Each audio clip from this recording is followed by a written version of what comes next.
Hello, everyone. Welcome to my tips on how to better communicate while wearing a mask. Masks are becoming far more a part of our everyday lives these days, and I have heard many complaints from my friends and from all sorts of people about how it is so much more difficult to communicate while wearing one of these things. And you're not wrong. It is a heck of a lot more difficult. But there are tricks on how you can better overcome that difficulty, and I'm hoping to show you a couple of those today. So, these tips are mostly for, say, going out to the grocery store or doing some essential errands or something like that. And the very first tip is to be prepared. Know that you are going to be going out and you're going to be interacting with people, and that half of your face is going to be missing. So most people, when they're talking to someone, they are looking here. They're looking at your face and your expressions. And so when half of that is gone, you're limited to just your eyes. And so the standard trick is to just try and make your eye expressions far bigger. But there are other things that you can do. So, step one, go prepared. So if I put a mask on right now, the way I am, I'm going to show you something.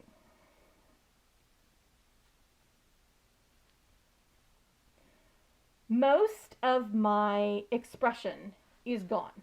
You only see my eyes, and all of this hair is in the way. There is so much more face that I could be giving somebody to when I'm communicating with them. So step one, for those of you who have hair that get in your face, put it up. So I have not just anything that you should put it up with. If I use my headband to go to the grocery store, there's a lot more face, but the problem with the headband is if I have to get something off the bottom shelf, this happens. And then I have to fix it. So, my suggestion is to use clips or rubber band or something that's not going to fall. Because that way you give the other people more of your face to look at, and more of your expressions come through, and also you don't have to fix your hair if something goes wrong. And, excuse me just a second. And the secondary, or perhaps the primary benefit, beyond above communication, is that with your hair no longer in your face, you're touching your face, and your hands that you can't wash while you're out in the store you're less likely to touch your face, and you're less likely to contaminate yourself. So, as you can see, putting my hair back, there's so much more of my face that you can see. And you can see my expressions better, you can see my eyebrow movement better, you can read my expression better. So already, this is a step closer to better communication with other people around you. Okay, and that's the second one you just saw. Often when you interact with people these days, their first question is, how are you doing? I'm doing great. I'm doing good. I'm doing okay. Again, like I said, most people are going to be looking here. So, if you want to say I'm doing okay, this is not as good as doing it right up by your face. I'm doing okay. I'm doing great. These are really good communication tools. Another good communication tool is when somebody asks you a question and your answer is yes, instead of just saying yes. Number one, you can say yes, please, to lengthen it. It helps them have more context and understand you better. The other thing you can do is to nod. And not just like a regular yes, please, but a big exaggerated nod. Yes, please. This is far easier to understand. And when you're saying no, no, no, no. Shake your head no. But sometimes you forget that this over-exaggeration can make you dizzy. So the other option instead is, since this doesn't read very well, just a small shake of the head no, you can emphasize your no with a hand gesture. No. No. Yes. No. So those are pretty easy. Now, when you get into some more complicated things, say if you need to go to the butcher counter and you need to ask him for a 5-pound turkey, a lot of people can't project over the noise of the cooler, through the mask, over whatever music is playing in the grocery store. So again, come prepared. If you know you're going to be going to the butcher or to the seafood counter, take a little pad of paper, even if it's just a Post-it note, and write down what it is you need so that when you get up there, if you don't think that you're going to be able to project through your mask and over the sound of the refrigeration and the music, or maybe you just have a softer voice, you can take little Post-its or a little notebook and you can just hold it up to him and say, 5-pound turkey, please.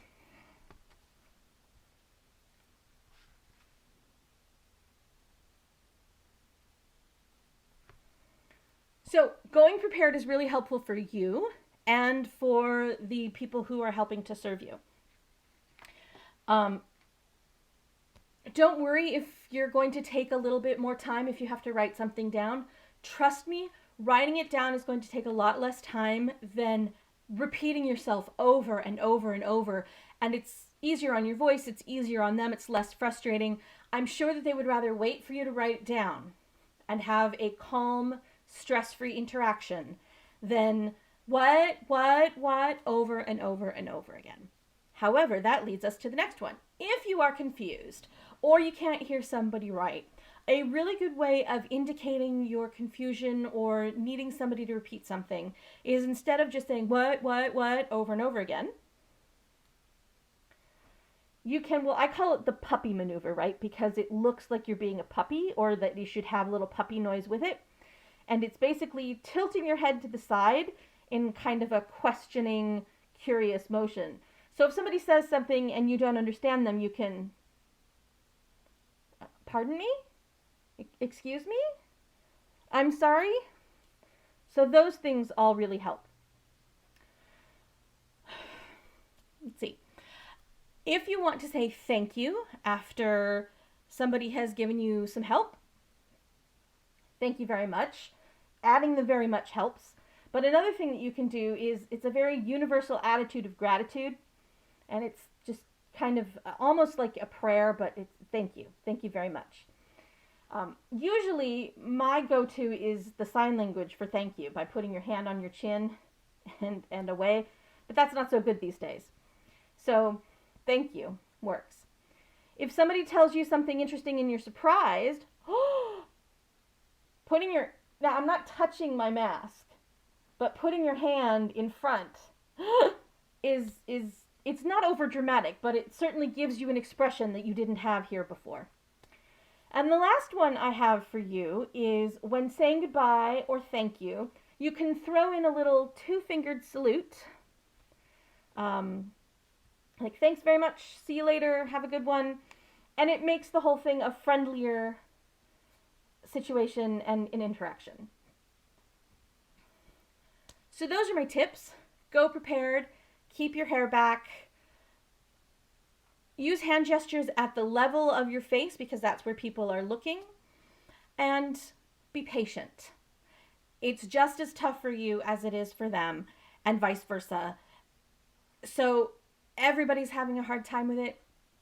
Do what you can to make your experience easier and their experience easier, but remember that patience will go a long way to making it a better communication experience for everyone.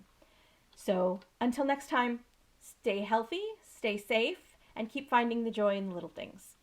Bye.